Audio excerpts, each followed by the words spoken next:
Hello friends, welcome to learn services. This is Ram Soni. आज हम discuss करेंगे land revenue system of British in India. Hindi में से बोलते हैं अंग्रेजों की भू राजस्व नीति। इसमें तीन सिस्टम है, जमींदारी, रैयतवारी, महलवारी। इसमें आज हम लोग जानेंगे जमींदारी, रैयतवारी, महलवारी होती क्या है, इसके अलावा ये कौन कौन से क्षेत्रों में लागू किया गया, अपार्ट फ्रॉम दैट इसे लागू करने वाला कौन था, कौन से टाइम में लागू किया गया, ये सारी चीजों के बारे में आज हम लोग डिस्कस करेंगे। नाउ अंग्रेजों के आने के पहले हमारे देश में राजाओं का रूल था। तो राजाओं के टाइम में भी एक सिस्टम चलता था। तो राजाओं ने क्या किया था, राजाओं ने सारे लैंड को कई जागीर के फॉर्म में डिवाइड कर दिया था। उसका हेड बनाया था जागीरदार को। ठीक है, तो राजाओं के नीचे क्या हो गए, जागीरदार हो गए। याद रहे, जागीरदार के पास में प्रशासनिक शक्तियां थी, साथ में न्यायिक शक्तियां भी हुआ करती थी। जैसे जमींदारों के पास हुआ करती थी, वैसे ही जागीरदारों के पास हुआ करती थी। क्वेश्चन यूपीएससी प्रीलिम्स से पूछा भी गया था। इसके अलावा आपको पता होना चाहिए, जागीर को फर्दर हम लोगों ने कई पार्ट में डिवाइड किया और उसको अलॉट किया जमींदार को, है ना। तो इस तरह से आप याद रखेंगे, हायरार्की में सबसे ऊपर राजा थे, किंग थे। उसके बाद कौन थे, जागीरदार थे। उसके बाद कौन थे, उसके बाद थे जमींदार। तो इस तरह से हायरार्की होती है। नाउ जमींदारों के नीचे होते थे किसान। किसान मतलब जिन्हें बोलते हैं पीजर्ट्स। तो पीजर्ट्स यहां पर कल्टीवेट करते थे, फसल उगाते थे और उसके बाद टैक्सेस को दिया करते थे। नाउ अंग्रेजों ने अपने टाइम में तीन सिस्टम को लाया, जमींदारी, रैयतवारी, महलवारी। देखो सबसे ज्यादा क्षेत्रों में हम बात करें कौन सिस्टम प्रीवेलेंट था, वो था रैयतवारी सिस्टम। रैयतवारी सिस्टम की बात करें तो आप देखेंगे मद्रास प्रेसिडेंसी, आप देखेंगे पूरा साउथ का क्षेत्र, मेजर रीजन मद्रास के क्षेत्र में यहां पर रैयतवारी सिस्टम को लाया गया। बॉम्बे प्रेसिडेंसी की बात करें तो ये बॉम्बे प्रेसिडेंसी का भी बड़ा क्षेत्र था यहाँ पे। यहाँ पर भी आपने कौन सिस्टम लाया, रैयतवारी सिस्टम को लाया, है ना। तो आप देखेंगे मेजर रीजन लगभग पूरे देश का लगभग 50% के आसपास, अभी हालांकि उसको हम जानेंगे मेन आंकड़े को, लेकिन लगभग 50% रीजन मेनली असम प्रेसिडेंसी जो है, यहाँ पर भी कुछ क्षेत्रों में बेसिकली लगाया गया। बेरार प्रेसिडेंसी, बेरार का क्षेत्र था, यहाँ पर भी हर जगह रैयतवारी सिस्टम को लाया गया। जमींदारी सिस्टम की हम बात करें तो जमींदारी सिस्टम कहां पे प्रीवलेंट था, ये था बंगाल, बनारस, उड़ीसा, है ना, और बिहार के क्षेत्रों में। इन क्षेत्रों में जमींदारी सिस्टम लागू किया गया। इसके अलावा महलवारी सिस्टम की बात करें तो जो पंजाब का क्षेत्र है, इसके अलावा नॉर्थ वेस्ट फ्रंटियर प्रोविंस मतलब एज ऑफ नो जो पाकिस्तान का क्षेत्र है, इन क्षेत्रों में बेसिकली यहां पर महलवारी सिस्टम को लागू किया गया। आइए जानते हैं सबके बारे में एक एक करके। पहले स्टार्ट करते हैं परमानेंट सेटलमेंट, जिसे बोलते हैं स्थायी बंदोबस्त, और यह है जमींदारी सिस्टम। तो जमींदारी सिस्टम में बेसिकली टैक्स फिक्स कर दिया था, इसीलिए इसको बोलते थे स्थायी बंदोबस्त। तो रफली देश का 19%, देखिए देश का नहीं बल्कि ब्रिटिश इंडिया का 19% क्षेत्र में यहां पर लगाया गया जमींदारी सिस्टम। तो यहां पर एक जमींदार होता था, उसको बेसिकली लीज पे लैंड दे दिया था और बाकी किसानों को क्या बना दिया था, किसान बन जाते थे टीनेंट। टीनेंट का मतलब है किराएदार। तो ये सिस्टम हालांकि काफी खराब था, लेकिन इसको लाया गया। बंगाल, बिहार, बनारस, उड़ीसा, इन क्षेत्रों में मोस्टली प्रीवलेंट था। किस तरह से याद रखेंगे, ट्रिपल BO, बंगाल, बिहार, बनारस, उड़ीसा, है ना। रैयतवारी सिस्टम की बात करें, रैयत, रैयत मतलब होता है किसान, मतलब टैक्स वसूलने का काम सीधे किसान से किया जाता था। लगभग देश के 51% एरिया में रैयतवारी सिस्टम को लागू किया गया, जिससे मेन क्षेत्र है असम, बॉम्बे और मद्रास का क्षेत्र। महलवारी सिस्टम की बात करें, महल, महल का मतलब है ग्रुप ऑफ विलेजेस, किसानों का एक समूह, है ना, मतलब एक प्रकार से गांव। तो इनसे बेसिकली टैक्स वसूलते थे। तो यहां पर याद रखिए लगभग ब्रिटिश इंडिया का 30% एरिया जहां पर महलवारी सिस्टम को लाया गया, जिससे मेन क्षेत्र थे नॉर्थ वेस्ट फ्रंटियर प्रोविंस जो अपने पाकिस्तान में आता है, सेंट्रल प्रोविंस और पंजाब। पंजाब का क्षेत्र तो आप जानते ही हैं। तो इन क्षेत्रों में बेसिकली कौन सा लगाया गया, महलवारी सिस्टम। नाउ एक एक करके हर किसी बारे पढ़ते हैं। पहले स्टार्ट करते हैं जमींदारी सिस्टम से। तो इसको स्टार्ट करने का काम किसने किया, कॉर्नवालिस ने किया। 1793 में जॉनसन ने परमानेंट सेटलमेंट को प्लान किया था कैसे इसको लागू किया जाएगा, लेकिन इसको लागू करने का काम किया किसने, कॉर्नवालिस ने। 1793 में, ईयर आपको याद रखना है, किसने लागू किया, ये भी क्वेश्चन आपको पूछा आता है एग्जाम में। तो कॉर्नवालिस उस समय कौन था, he was basically governor general of Bengal. याद रहे गवर्नर जनरल ऑफ बंगाल 1833 तक हुए। 1833 के बाद में एक एक्ट लाया गया, उसके दौरान गवर्नर जनरल ऑफ बंगाल को गवर्नर जनरल ऑफ इंडिया बना दिया गया and William Bentinck became the first governor general of India. William Bentinck का नाम वैसे भी इतिहास के पन्नों में काफी पॉपुलर था, बिकॉज सती एबोलिशन एक्ट में विलियम बेंटिक का नाम काफी इंपॉर्टेंट है। 1829 में सती एबोलिशन एक्ट लाया गया, तो उसको भी आप लोग यहां पर याद रखेंगे। नाउ आगे चलते हैं यहाँ पर परमानेंट सेटलमेंट की बात करें तो जमींदार को यहाँ पर लैंड का ऑनर बना दिया गया, मतलब मालिक बना दिया गया, और किसानों को क्या बना दिया गया, किराएदार बना दिया गया। तो जमींदारों को एक फिक्स अमाउंट ऑफ टैक्स जो है पे करना होता था, इसे आप याद रखें। तो जमींदार को 10/11 अमाउंट, जैसे मान लीजिए जो भी टैक्स है उसका 11 हिस्सा कर दो, तो उसमें 10 हिस्सा जो है उन्हें अंग्रेजों को पे करना पड़ता था, 1/11 हिस्सा जो है वो अपने पास रख लेते थे।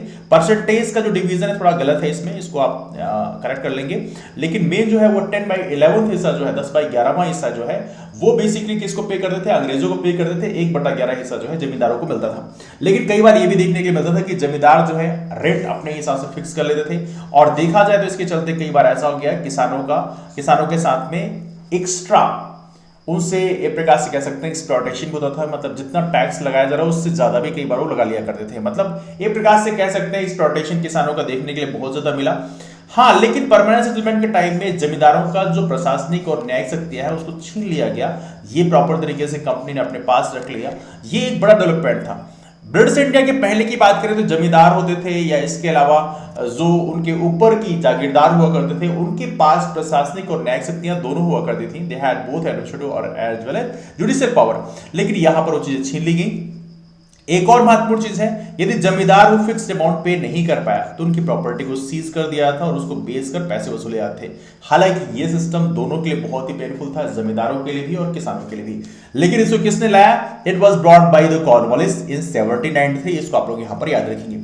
जमींदारी की बात चलते हैं रैयत वाले सिस्टम में। देखिए रैयत वाले सिस्टम बॉम्बे, मद्रास, असम और बेरार के क्षेत्रों में लाएगी। यदि आप भारत को देखेंगे, भारत के नक्शे को, तो साउथ का क्षेत्र इवनली जो हमारा ये मद्रास का बॉम्बे का क्षेत्र है, इसके अलावा कुछ रीजन ये असम का रीजन है, यहां पर इन क्षेत्रों में रैयत वाले सिस्टम को लागू किया गया। याद है इसको शुरुआत किया था 1792 में कर्नल रीड ने, लेकिन थॉमस मुनरो ने इसको इंप्रोवाइज किया 1820 में। कहां पे पहली बार इंप्रोवाइज किया? मद्रास में। तो ये आप लोग याद रखेंगे। और वो टाइम किसका था? लॉर्ड हेस्टिंग का। तो लॉर्ड हेस्टिंग के टाइम में इसको इंप्रोवाइज किया गया। कहां पे? मद्रास में। This is one of the very important one. अब देखिए यहां पर क्या है, साउथ इंडिया में जमींदार होते नहीं थे, वहां पर जमींदार सिस्टम बेसिकली पहले भी नहीं था। नॉर्थ इंडिया में जमींदारी सिस्टम ज्यादा देखने को मिलता है अंग्रेजों का बेसिकली अंग्रेजों के पहले राजाओं का टाइम में, लेकिन साउथ इंडिया में सिस्टम बेसिकली एब्सेंट था। इसके चलते जो कंपनी ने किसानों को ही प्रोप्राइटर बना दिया, मतलब उन्हीं को एक प्रकार से कह सकते हैं मालिक बना दिया। और यहां पर याद रखिए रैयत वाले सिस्टम में एक महत्वपूर्ण चीज है कि यहाँ पे डायरेक्ट सेटलमेंट जो है सीधे गवर्नमेंट और किसानों के बीच में होता था। मतलब यहाँ पे जो बिचौलिए होते थे, जमींदार होते थे बीच में, उनको हटा दिया गया। अब देखो सोचो, सिंपल सी बात है, जब जमींदारों को बीच से हटा दिया जाएगा तो एक प्रकार से एक्सप्लॉयटेशन किसानों का अपने आप थोड़ी कम हो जाएगा। अब देखो पहले क्या होता, कंपनी भी एक्सप्लॉयट करती थी, जमींदार भी एक्सप्लॉयट करते थे। अब जो है जमींदारों को हटा दिया गया तो यहां पर किसानों को थोड़ी सी आराम मिला। इसीलिए कहते हैं रैयत वाले system was much better than the zamindari system. Now इसके बाद चलते हैं रैयत वाले सिस्टम में एक और महत्वपूर्ण चीज। रैयत वाले सिस्टम में देखा जाए तो जो लैंड का जो रेवेन्यू कितना लेना है, कितना राजस्व वसूलना है, वो 20 से 40 साल के लिए फिक्स कर दिया था। अब यहां पर देखा जाए तो हर एक इंडिविजुअल को अपना टैक्स पे करना पड़ता था, सिंपल सी बात है। अब रेवेन्यू की जो बात है जो फिक्स किया था वो सॉइल की क्वालिटी पे भी कई बार डिपेंड करता था कि मिट्टी की क्वालिटी कैसी है। यदि वो अच्छी क्वालिटी की है तो उस कंडीशन में वहां पे टैक्स थोड़ी ज्यादा लगेगा।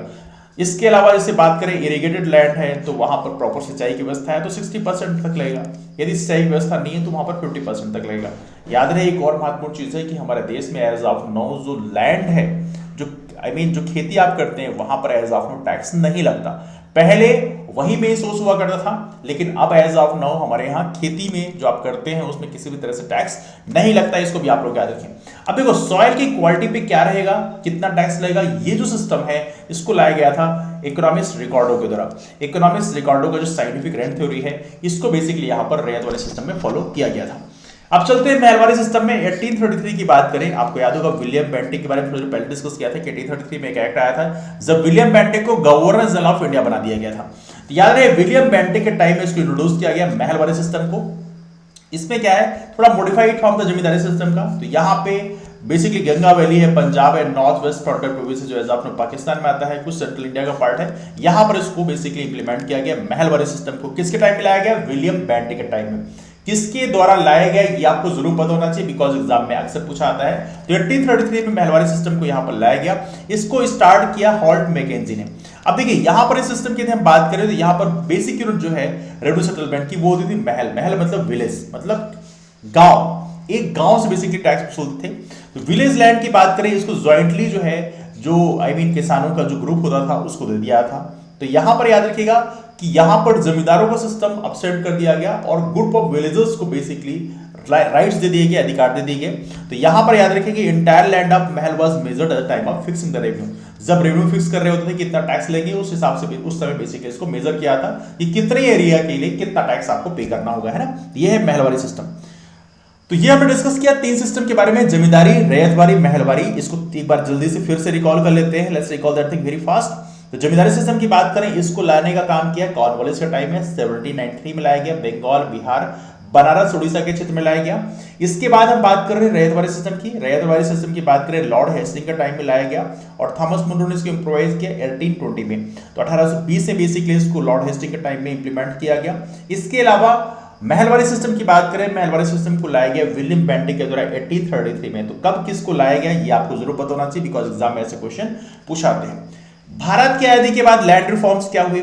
जमींदारी एबोलिशन एक्ट लाया गया। तो जमींदारों के पास उस समय अंग्रेजों के टाइम में काफी सारा लैंड हो गया था, एक एक इंसान के पास 1,000 एकड़ ऐसे लैंड हुआ करते थे। तो उस समय जमींदारी एबोलिशन एक्ट लाया गया, मतलब जमींदारी सिस्टम को एबॉलिश कर दिया गया। यूपी, तमिलनाडु, बिहार, मध्य प्रदेश जैसे राज्यों में। हालांकि अभी भी देखा है तो कुछ लोगों के पास बहुत सारे लैंड हैं, जमींदार टाइप के लोग हैं या राजा टाइप के लोग हैं, उनके पास बहुत सारे लैंड थे।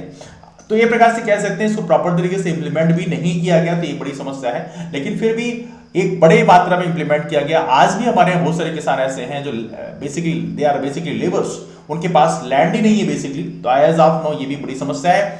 अब देखिए सरप्लस लैंड जो इनके पास एक्स्ट्रा लैंड था उसको कन्फिस्केट कर दिया गया, मतलब एक लिमिट रख दी गई कि आप इससे ज्यादा लैंड अपने पास नहीं रह सकते।